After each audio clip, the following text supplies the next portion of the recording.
And we're back on Capitol tonight. The House has been working on legislation to reshape the mental health system since 2013, shortly after the Newtown, Connecticut school shooting. And as we discussed on last night's show, Pennsylvania Congressman Tim Murphy, a child psychologist, was crafting that legislation. But his Helping Families in Mental Health Crisis Act is drawing criticism, with opponents concerned about the protection of patient privacy. Congressman Murphy happens to be in Albany this weekend, and he joins me now in the studio to talk more about why he believes this legislation is the way to go. Thank you very much for coming in. We appreciate it. Let me ask you just in some broad strokes in terms of what this legislation would do and how this is a sort of different approach than we've seen in the past. Well, in the past, attempts to deal with the issue of mental health and mental illness tended to be very small strokes that Congress could pass easily, but they really weren't significant in making changes. Some work in the suicide prevention area, good. Some things with mental health parity payments, good. But what we found is when we did a year-long investigation of things like Sandhook Elementary School and other things, what we really found is we were focusing on the wrong issues. There's about 60 million Americans with some level of mental illness in this country at any given time, from the very mild and transient to severe mental illness. About 10 million with severe mental illness, half of those are out of treatment. And these are the schizophrenic people, the folks with bipolar illness, people with severe depression who, at some levels, their illness is so severe, many times they're not even aware they have an illness. It's very difficult for them to get treatment. Sometimes they don't want treatment because they are not aware they have a problem. But the delusions, hallucinations, and other problems set them up for both being victims of crimes and in some occasions being involved with crimes. We want to make sure those people get care. They have a right to get better, a right to get care, and they haven't been getting it because a lot of barriers the federal government, quite frankly, puts up. Now, years and years ago, you used to hear about people being put into institutions, and there were some real abuses that took place there. It was terrible. And then it seemed to swing back the other way, sort of a patients' rights movement kind of sprang up. And now we're seeing incidents like Newtown, for example, and people are starting to say, well, hang on a second. Look here, there are people who need to maybe be committed against their will, and this bill would improve that, correct? We're talking about a very small portion of the population, 1% of 1%. They could either have what New York has, assisted outpatient treatment, that is, on an outpatient basis, you're supposed to continue in whatever that treatment is, whether it's medication, whether it's psychotherapy, whether it's peer support, other wraparound services, you have to stay in that. On a rare occasion, when someone needs to be hospitalized, an acute period of time, maybe 5 days, 10, 20 days. The idea is that some people, again, they're not aware they have a problem. There's actually a term called anosognosia, where they do not know that they are ill. They don't think the FBI is after them. They know it. They don't think the CIA has planted electrodes in their brain is commanding them to do things. They know that's the case. When you look at some of these cases, again, they're not that often, but they're often enough to say a person who is severely mentally ill who is in treatment is 15 times less likely to be involved in an act of violence. And when you look at the case like Adam Lanza or Jared Lochner or Darren Klebold and all those places, those folks, these are people who the family knew had problems, but they could not get them help. They would refuse treatment. They denied they had a problem. They would run away from help. And what a difference it would be if we could change it to really help them.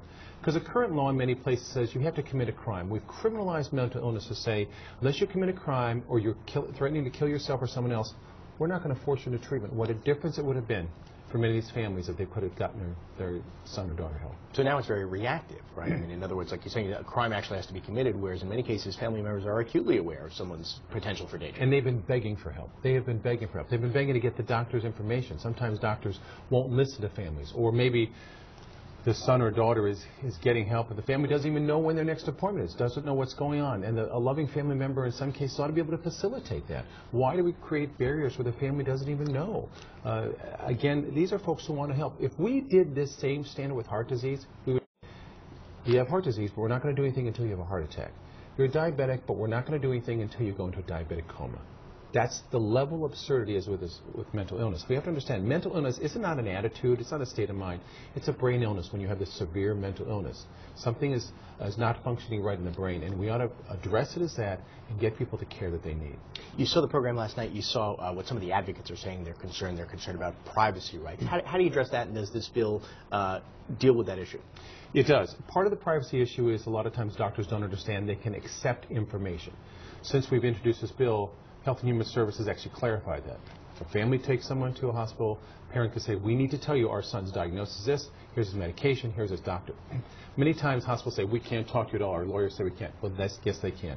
But here's the other part.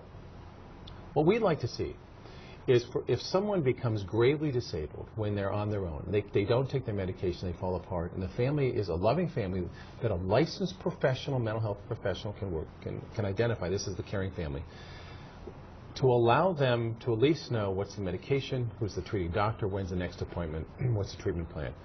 That's it. We're not saying reveal everything else, but at least the part where the family can be there for what is necessary for treatment, but otherwise that person becomes gravely disabled. So when people are talking about confidentiality rules, we're not trying to break anything with regard to that. We recognize that's an important part. But when you have someone who doesn't even know they have a problem, families should be allowed to be part of caring for them. Why would we say, like in New York it's 18, in Pennsylvania it's age 14, a 14-year-old can refuse treatment and can say, I don't want my parents to know anything. That's absurd. Why can't we save these lives before they harm themselves? And let me ask you, getting things done in Washington, just to talk process for just a second. I mean, this is, doing anything big can be difficult. Has it been difficult to sort of navigate this through the Congress? And I guess with the incoming new Congress, make a difference, having a Republican Senate? Well, we have a lot of new members in the House and Senate. Some of the members going to the Senate are people who are co-sponsors of this bill. But the way I tell people about this, you look at the seriousness of how this problem has grown in the last 20 years since the federal government's gotten involved with mental health. You have now about 40,000 suicide deaths a year. So in the last couple of years, that's enough to fill Giants Stadium, MetLife Stadium. You have about 1 million suicide attempts a year. You have about 1,500 homicides a year. You have tens of thousands, maybe 100,000 of mentally ill people who have been victims of crime, robbery, rape. You have children who are 3 to 4 times more likely to be the victim of sex abuse if they're mentally ill. You have joblessness rates among the severely mentally ill, which approaches 80 to 90%. You have hundreds of thousands of people in this country who are homeless, and that's increasing. You have people in prisons. 40-50% of people in jails are mentally ill. When we close all the hospitals, we put people in prison. That is immoral. It is unscientific. It is non-care, and it is wrong. And that's where we say we have to change this system fundamentally. Tinkering around the edges is like saying, we really aren't going to look for a cure for cancer. We're just going to pass a couple bills to make us feel like we did something. And that's immoral. Now, you mentioned that there are, and this bill will take a sort of assessment of this, there are programs that are effective, that work, and there are some that are not. I mean, is it time that we actually took a look at some of these and made a determination which one should continue and which one should not? There's, for example, a program called Response After Initial Schizophrenic Episode, a great program. Gets early involved in people's lives, makes a big difference. There's a program that deals with children and adolescents who've been through trauma, very good program. But SAMHSA also funds programs like making coloring books and making children's songs, or sponsoring their own conference where they dance around in circles singing songs from Woodstock. $80,000 on that. They spend about $500,000 a year in a conference, which also has things like making collages, getting in touch with your inner animal. Come on. This is tax money. You find a community in New York or any other state and say, if we had that $500,000, if we had the $50,000, we could hire another person. We can make a difference in people's lives. Why are we a society that is comfortable with saying, lock them up in jail, let them be on the streets, sleeping on a park bench, being out in the cold? That's just wrong. We know now what we didn't know 20 years ago. There's a lot more we can do to help people with proper treatment. Let's give them that treatment. Okay, final point. We are running out of time, but you mentioned suicides, about 40,000 suicides in the country every year. That seems to be something that could be better addressed, right? It can be. But a large portion of those who are suicidal are mentally ill. So certainly suicide hotlines are great. That kind of quick intervention is tremendous. But then you have to refer someone somewhere besides that. And what do you do with a severely mentally ill person who has voices in their head saying, you need to jump off this building? We want to get people treatment before tragedy. Okay. Congressman, thank you very much for being with us. We need to take one last quick break.